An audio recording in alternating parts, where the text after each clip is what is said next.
жакшы президент болуу үчүн. Себеп жаман президент болгум келбейт. Бул биринчиси, экинчиси мына ушундай болуп аткан башаламандыктардын баарына чек коюп токтотуу. Дүйнө бизди ушул өнүкпөй калган жапайы өлкө катарында эле көрө бербестен, биз кылымга арткан каада салтыбыз бар, тарыхыбыз бар, абдан сабаттуу, өтө маданияты жогору эл экенибизди дүйнөгө даңазалап көрсөтүү үчүн. Биз мыйзамга баш ийген, конституциялык талаадан чыкпаган, цивилизациялуу, башка өлкөлөр менен тең болгон өлкө болобузбу? Же каалаган учурубузда ар кандай мыйзамдарды тебелеп тепсеп, эл аралык келишимдерге дагы көңүл бурбастан өзүм билемдик менен кетебизби? Бул бийликтин тандоосу болот. Элдин алдында кандай тандоо турат?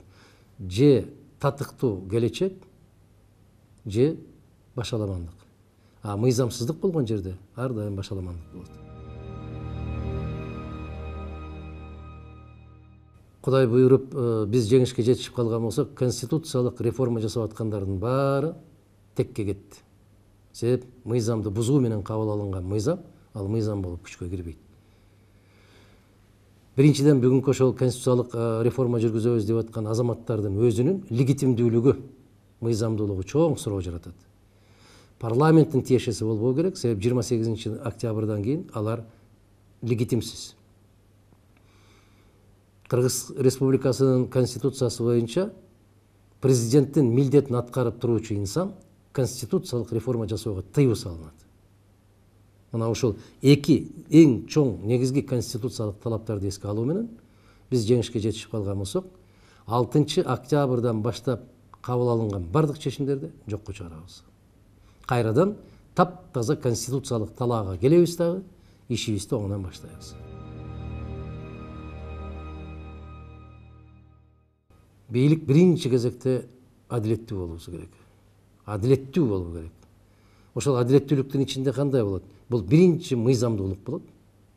Экинчиси адамгерчилик болот. Эми экөөнү кандай кылып бири-биринен жогору коюу мүмкүн? Адамгерчилик жок. Эгерде адамгерчилик иштей турган болсо, анда мыйзамды бузуп жиберген кезде дагы көз жумуп койгон болсоң, бул адамгерчилик деген түшүнүккө кирип кетет. Эгер мыйзамдуулук деген болсо, өзүңдүн эң жакының мыйзамды бузса дагы, мыйзамдуулукту талап кылуусу керек. Мына мени көптөн бери ушундай баягы кесиптештерим, тарапташтарым айтып келет атпайбы? Дайым эле мыйзамдуулук дей бересиз, калгандары кетип баратпайбы мыйзамы жок эле депчи. Эми кеткендер алыс кетпейт. Биз баары бир коомду мыйзам менен жашаганга үйрөтүшүбүз керек. Мына ошол жерде тартип болот, адилеттүүлүк болот, тазалык болот. Бийлик биринчи кезекте ошол адилеттүүлүк деген сөзгө жооп берсе, ал туура коом болот.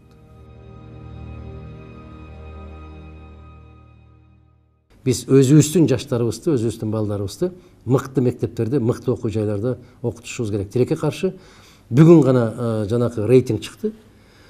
100 мыкты окуу жайлар дегендин ичине бир да Кыргызстандын окуу жайы кирген жок. Эң алдыңкы окуу жайы деген 186 ушундай орунда турат да. Бул деген сөз келечеги жок өлкө деген сөз.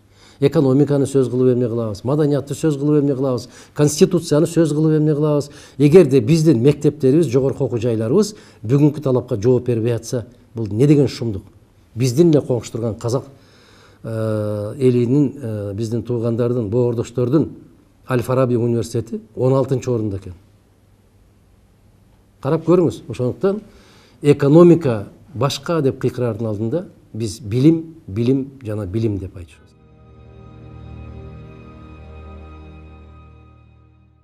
Сот системасынын баракеттин баары ушул азыркы конституциянын 95 беренесинде турат. Соттордун кынтыксыз жүрүп туруусун, жүрүш баскан тургандарын көзөмөлдөөчү бир уюм түзүп алганда, мамлекеттик орган түзүп алган. Сот тандоо. Мына ушуга сен чүчкүрүп койдуң, сен туура эмес жерде күлүп койдуң, сен бышкырып койдуң деген шылтоолор менен ар кандай сотту туура эмес чечим кабыл алып койсо, бийликтин көз карашында аларды кызматтан бошотууга мүмкүнчүлүк берет. Биз сот системасын ушундай кылмакпыз. Туура чечим кабыл алса, сотторду мүмкүн болушунча 70 жашка чейинки коюш керек. Туура эмес чечим кабыл алган болсо, 35 болгон болсо дагы кызматтан айдоо керек. Жөн эле айдабастан мыйзамды бузган катарында алардын жоопкерчилигин карап чыгуусу керек. Бир тарабынан, таразанын бир жагын алардын өтө көп чоң эркиндигин камсыз кылышыбыз керек. Ошол эле учурда жоопкерчилигин эскертишибиз керек. Болбосо караңыз.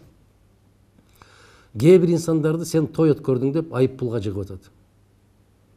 А кээ бир азаматтар миңдеп адамдарды чогултуп алып, шайлоо, үгүт насаат иштерин жүргүзүп атат. Сот кандай чечим кабыл алышы керек? Мына кээ ошондо жетекчи таза болмоюнча, анын кол алдында иштегендер эч качан таза болбойт.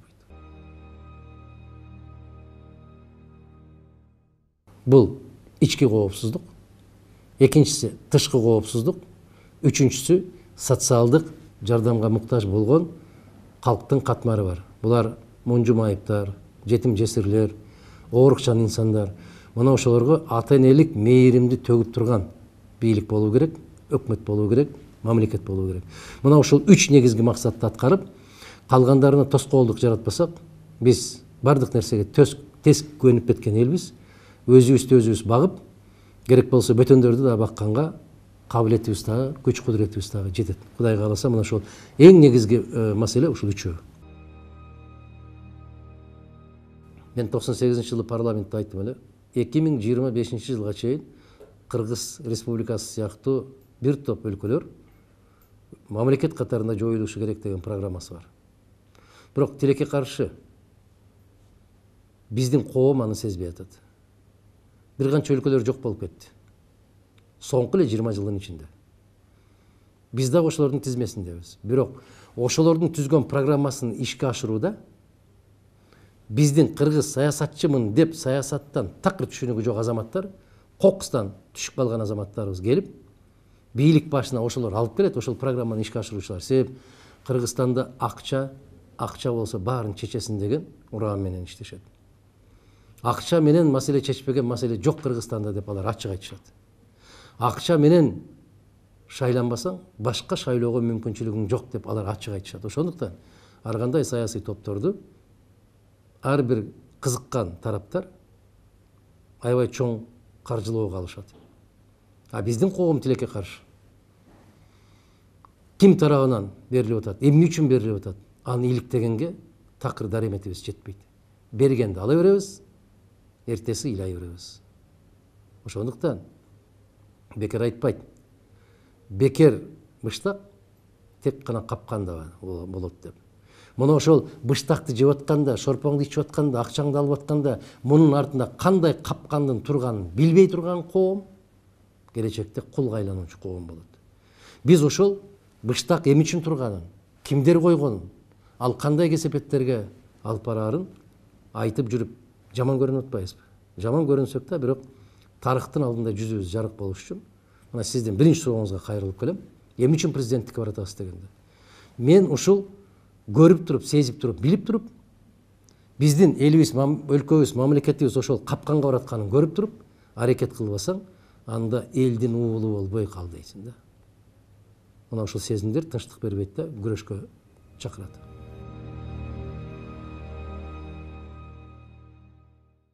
Жыйырманчы жылдардын башында Америка Кошмо Штаттарында кылмыштуулук аябагандай каттуу туу чокусуна жеткен мезгилде Эдгар Гувер деген пайда болгон.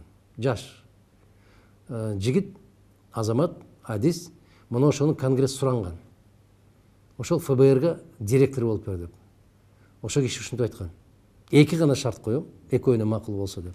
Кандай шарт? Америка боюнча 1500дөн ашык кылмышкер бар эле. Башкесер. Мына ушуларды ФБР кайсыл жерде болбосун, соту жок, атып салууга уруксат берилсин деген.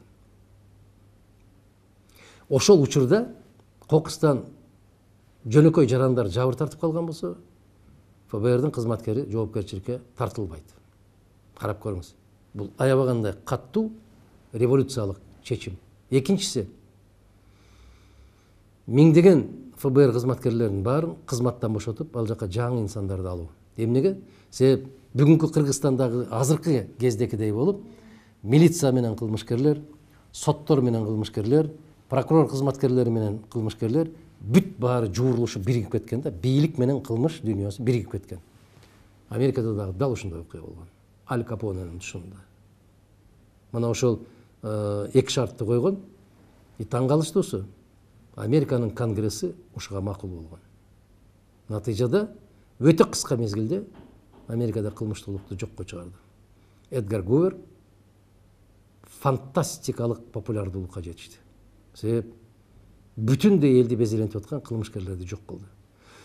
Бүгүн кандай чараларды колдонушубуз керек? Тазалык, чечкиндүүлүк, мыйзамдуулук.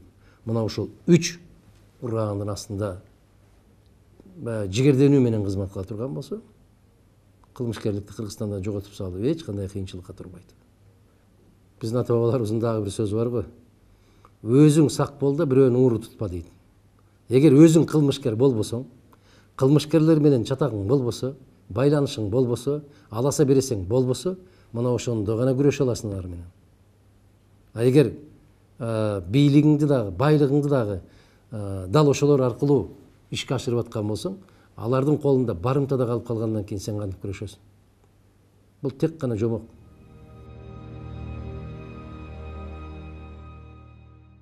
Мен коррупция менен күрөшпөйм. Кудай буйруп, жараткандан буйрук болуп калдайган калктын колдоосуна ээ болуп калсак, биз коррупцияны жок кылабыз. А күрөшкөндөр ушундай экен да, биринчи партияны мен уттум, экинчи партияны сен утуп алдың, үчүнчүсү тең чыгып калдык деп эле кайра күрөшкө тартылыша берет экен да, биз күрөшпөйбүз. Коррупцияны биз жок кылабыз. Жок кылуу биздин колубуздан да келет, акылыбызда жетет. Эң негизгиси ата бабаларыбыздын керемет батасы бар. Эки нерседен сактан дейт. Шайтандын азгырыгынан сактан дейт. Анан напсиңдин азгырыгынан сактан дейт. Напсиңдин азгырыгынан сактансаң, коррупция жок болот. А тилекке каршы көптөгөн атка минерлер өз напсисинин кулу болуп калып атат да. Өкүнүчтүүсү ушул. Ошондуктан алар күрөшөт, а биз күрөшпөйбүз, биз жок кылабыз.